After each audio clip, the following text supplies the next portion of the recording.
2019 నుంచి 24 వరకు మేము ప్రతిపక్షంలో ఉన్నప్పుడు కానివ్వండి, అనంతరం చంద్రబాబు నాయుడు గారు అరెస్ట్ తర్వాత కానివ్వండి, కుటుంబం అనేక ఇబ్బందులు ఎదుర్కొంటే నాకు అండగా నిలబడింది మా మిత్రులు, స్నేహితులు.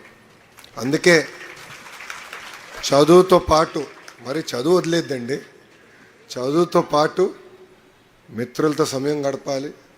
మన ఎదుర్కొంటున్న కష్టాలు కొన్ని విషయాలు తల్లిదండ్రులు కూడా చెప్పలేని ఉంటాయి. అది మన మిత్రులు చెప్పి సమస్యలు మనందరం పరిష్కరించుకోవాలి. ఉండి నియోజకవర్గం నా గుండెల్లో ఉండే నియోజకవర్గం.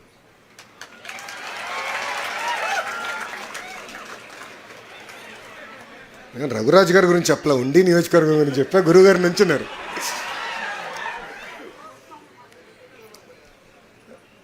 వర్మ గారు రాజకీయాలన్నీ మాట్లాడేశారు.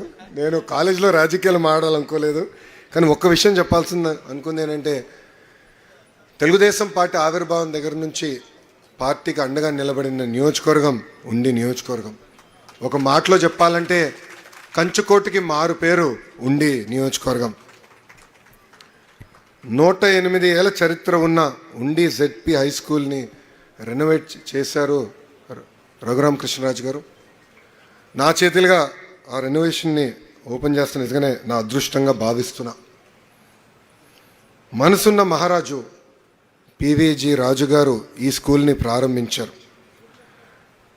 విద్యా వ్యవస్థల కోసం అనేక సంస్కరణలు తీసుకొచ్చారు. అసలు ఆంధ్ర రాష్ట్రానికి ఎయిడెడ్ స్కూల్స్ పరిచయం చేసిన వ్యక్తి పివిజి రాజు గారు. సిరిస్ రాజు గారు లాంటి గొప్ప వ్యక్తులు కూడా ఆ స్కూల్లో చదువుతాం జరిగింది. ఇప్పుడు మన ఫైర్ బ్రాండ్ ఆర్ఆర్ఆర్ గురించి కూడా ఒక 2 మాటలు చెప్పాల్సిన అవసరం ఉంది. ఆర్ఆర్ఆర్ అంటే ఏంటో తెలుసా? Real, responsible, rebel. రెబెల్ మర్చిపోకూడదు మనం. రియల్ అనే విషయం, ఎందుకంటే వ్యక్తిగతంగా ఇద్దరం దాదాపు ఒక దశాబ్దం పాటు కలిసి ప్రయాణం చేసాం. కొన్ని సందర్భాల్లో విభేదించాం, ఇదేమి అందరు తెలిసిన విషయమే, విభేదించాం. కానీ ఎప్పుడు మిత్రులుగానే ఉండిపోయాం. ఎప్పుడైతే చంద్రబాబు నాయుడు గారిని అరెస్ట్ చేశారో, నాకు టాప్ మొదటి 10 మందిలో ఫోన్ చేసిన వ్యక్తి ఆర్ఆర్ఆర్ గారు. వేరే పార్టీ అయినా ఫోన్ చేసి జరిగింది కరెక్ట్ కాదు, లేదు మీకు అండగా నిలబడతాం, లీగల్గా నీకు ఏం హెల్ప్ కావాలంటే కూడా గైడ్ చేస్తానన్నారు.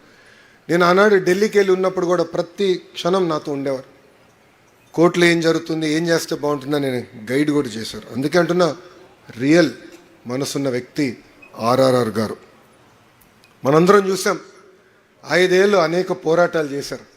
రాజద్రోహం కేసు పెట్టి కొట్టినా కూడా ఆయన పట్టించుకోలేదు.